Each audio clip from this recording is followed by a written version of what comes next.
Is brought to you by Wilcox Furniture. Great furniture delivered fast and guaranteed low prices.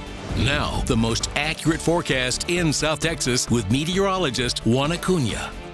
Hi everyone, this is a Wilcox Furniture forecast, and we've started to see some of these tropical showers finally move into the coastal bend. We've been watching this tropical wave in the southern Gulf of Mexico over the last couple of days, and again, we're finally getting some of the moisture associated with it at this point. Overall, most of us have been staying dry, but there have been some locations that have had some decent downpours. The good news is that none of this activity is severe.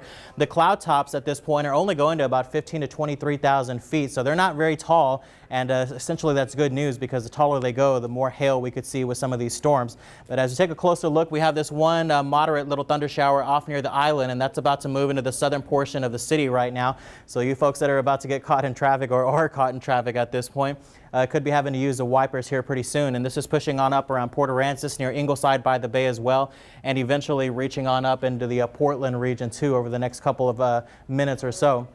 We had this little thunder shower that was right over Lake Corpus Christi, and it's still dumping a decent amount of rainfall there out around Mathis and Sandia near Lakeshore and off near Pernitas Point as well, and extending some light shower activity from Beeville to Skidmore and off near Woodsboro as well, going along Highway 77 too, with some extra activity just to the north of B County, I should say, up around Pawnee and extending all the way up near Karnes City. Some heavier activity not associated with the tropical wave off in the Gulf. This is another disturbance that's off to the west of us, but this one's a little bit more intense, and this is pushing up around Atascosa County and out near Fowlerton, near LaSalle and McMullen County as well. Those will die out as we lose the daytime heating. We continue to have a small craft advisory for the offshore waters, a high rip current risk as well. Boaters, mariners, and beachgoers do use caution, and that coastal flood advisory is still in effect until tomorrow at 1 o'clock in the afternoon. High tide out at Bob Hall Pier will be at 7:36 and Port Aransas jetties at 10:58. Early tomorrow morning, that's when we could see some of the water make it up to the dunes, so use caution there. Driving a vehicle through the beach access roads might be near impossible during high tide. Evening forecast will call for on and off showers throughout the region.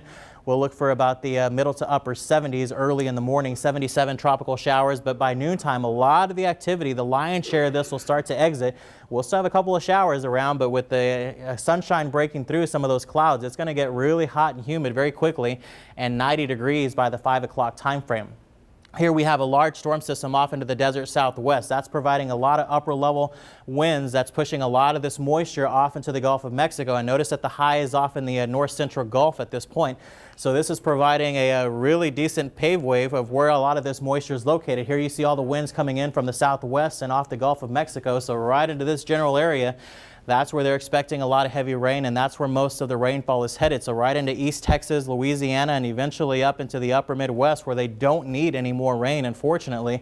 But notice that, again, the lion's share of the rainfall at this point is up in the northern sections of the Gulf of Mexico and headed towards Houston. And here we just have pretty much a scattered activity, and that's going to continue to stay the case.